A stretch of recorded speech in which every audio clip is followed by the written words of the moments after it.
Well, howdy there, Internet people. It's Bo again. So, today we're going to talk about what is being sent to Ukraine and how it may change the dynamics of Russia's apparently underway new offensive.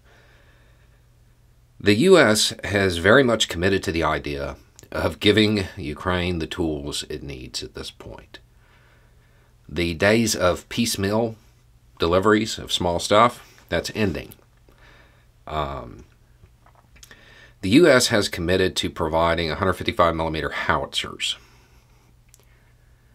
This is equipment that, by DoD statements, will help them defend against the new Russian offensive.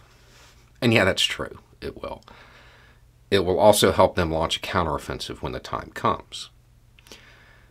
The U.S., for the most part, has, for some reason, stuck to the idea of providing equipment that could be seen as defensive. It is now definitely moving into the realm of equipment that is deployable in either setting. The howitzers certainly fit. On top of that, there's an interesting development with something called the Ghost Phoenix, or the Phoenix Ghost. It's a brand new unmanned aircraft that, by the way the Air Force is talking about it, it sounds like Ukraine was like, hey, this is what we need. We would love to have an unmanned aircraft that does this.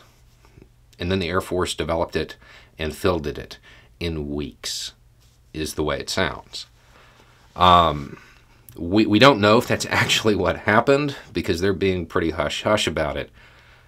We're not even 100% sure what this thing does. What we can guess is that it's tube-launched.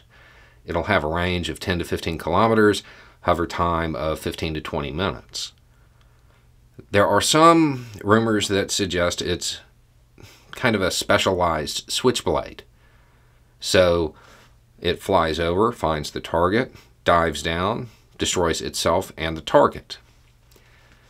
There are also a couple offhand comments that make it seem like it is more something that could also be used for intelligence gathering and surveillance.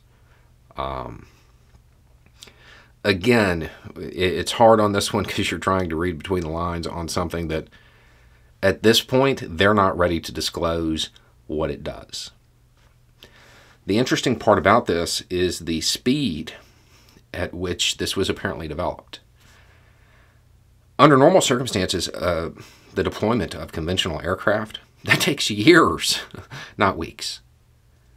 But now that we're talking about unmanned aircraft, what seems to be very likely is a bunch of off-the-shelf technology being pressed into new roles as the situation on the ground changes in whatever conflict.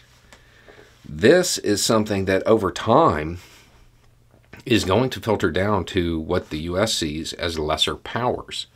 This isn't expensive. And over time, this is something that will whittle away at the giant edge the United States has when it comes to providing air support. Because this stuff's cheap in comparison. So other countries will be able to develop and deploy it on their own, which means they'll be able to modify it on their own. Which means the battlefield of the future will be one where tactics have to be developed on the fly constantly, because there will always be new emerging threats. A new weapon on the battlefield could be something that happens, 2 or 3 times a month, rather than 2 or 3 times over the course of an entire war. Now, the other thing that has happened is that, according to the latest Western estimates, Ukraine now has more tanks in the field than Russia. Some through capture and redeployment of Russian equipment, and some through tanks that just, showed up. I mean, tanks migrate this time of year. And it seems like a whole lot of them migrated from undisclosed countries and into Ukraine.